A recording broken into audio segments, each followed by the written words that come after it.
image of Marilyn Monroe is a famous artwork done by Andy Warhol, who is sometimes considered the king of pop art. We are going to be using this image as our inspiration for our next project, which is called the Warhol Project.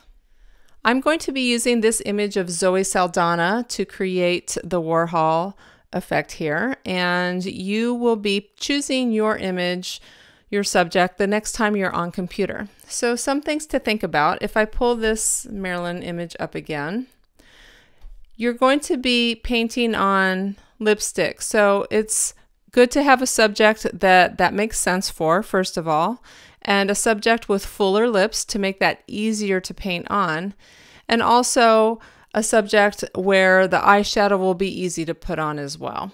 And Marilyn Monroe, her face is great for this. I chose this image of Zoe Saldana because I felt like it would be a good subject for that, and I was happy with the results, so I thought she was a good subject. So you can pick anybody you want. It can be a celebrity, it can be somebody you know if you have a good image of them, but keep in mind that it should be somebody who is suitable for the project.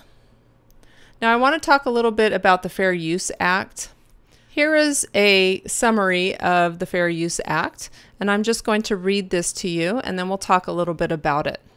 The doctrine of fair use developed over the years as courts tried to balance the rights of copyright owners with society's interest in allowing copying in certain limited circumstances. This doctrine, at its core, is a fundamental belief that not all copying should be banned, particularly in socially important endeavors such as criticism, news reporting, teaching, and research. And you notice that I highlighted the areas that kind of apply to us, and there is some overlap here. But teaching and learning is one of those areas where you're able to use images that are copyrighted for somebody else for the purposes of learning and teaching. Although the doctrine of fair use was originally created by the judiciary, it is now set forth in the Copyright Act. Under the Act, 4 factors are to be considered in order to determine whether a specific action is to be considered a fair use. These factors are as follows. The first one is the purpose and character of the use, including whether such use is of commercial nature or is for nonprofit educational purposes. All right, and again, we are a nonprofit educational entity. The nature of the copyrighted work. The amount and substantiality of the portion used in relation to the copyrighted work as a whole, and the effect of the use upon the potential market for or value of the copyrighted work. All right, so let's look at number 3. Amount and substantiality of the portion used in related to the copyrighted work as a whole.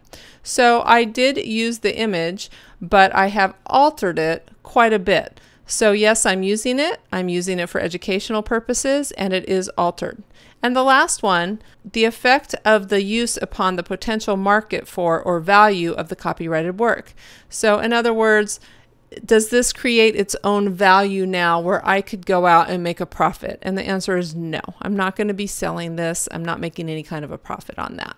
And you as a student would be in that same position. We, under the Fair Use Act, have a right and may legally use images that we see fit for the purpose of education. So next you'll be viewing a video that is going to discuss pop art, how it began, and who some of the key players are, and you're going to learn a little bit more about Andy Warhol.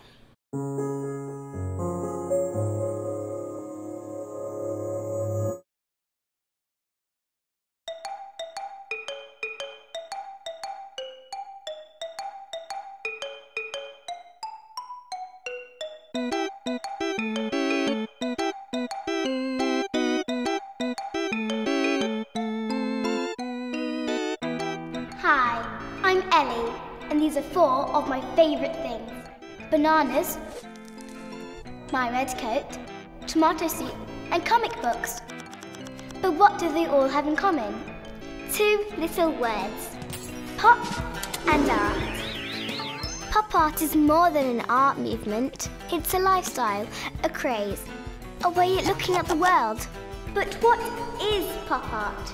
Pop is young, bold, and fun. This is life in the 40s. It's a bit grey. In the 50s, people wanted plastic and glamour. They wanted to have a good time. Buy more, spend more. Don't just watch TV, be on TV. Now you can listen to the Beatles and Elvis, watch cartoons, eat popcorn, drive cars and become famous. Now it was pop art, all about culture. After all, pop art means popular art, art for all. But who were the pop artists? Richard Hamilton, this guy, said pop art was low cost, young, witty, glamorous and mass-produced. Hamilton made collages using imagery he found in glossy magazines. Lifting images from films and advertising was completely bonkers at the time. This is one of the famous Marilyn portraits by Andy Warhol. Andy Warhol, this guy. See, a cool guy. For Andy, art was a product, the same as a production line of Coca-Cola bottles or Camel soup. He liked to use bright colours and silk screening techniques to produce art on a huge scale.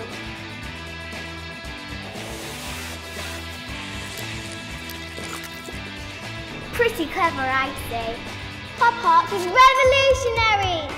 Pop artists were competitive. Who could do what first? Warhol had his advertising. Liechtenstein had his comic books. Pelosi had his collage. And Minnie Mouse. Wait, let's go back to Liechtenstein.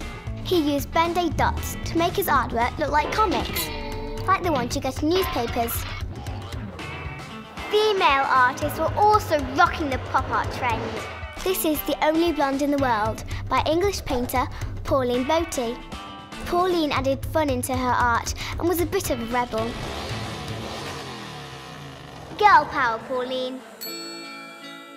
Pop art came out of the gallery too. Nicola L. took this big red coat around the world to get people to get involved with her performance.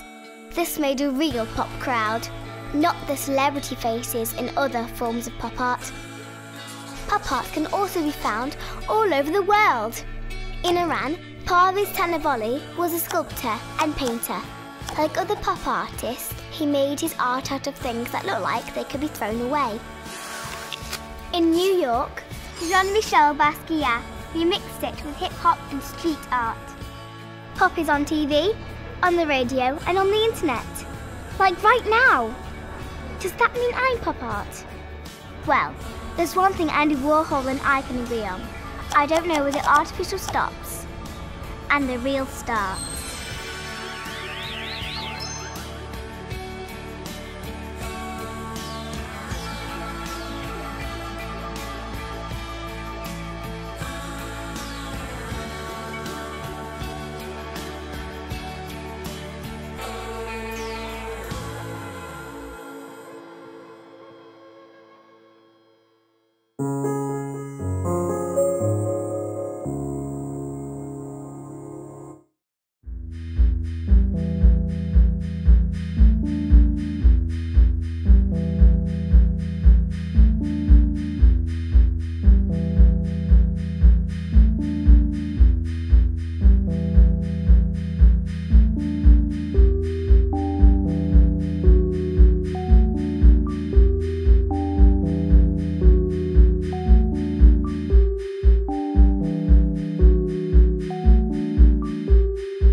Okay, now that you know a little bit more about the pop art movement and Andy Warhol, and I also threw in a video showing how silk screening is actually done. That's going to help us out a lot with this project. It's time for you to get to the computer and choose your subject.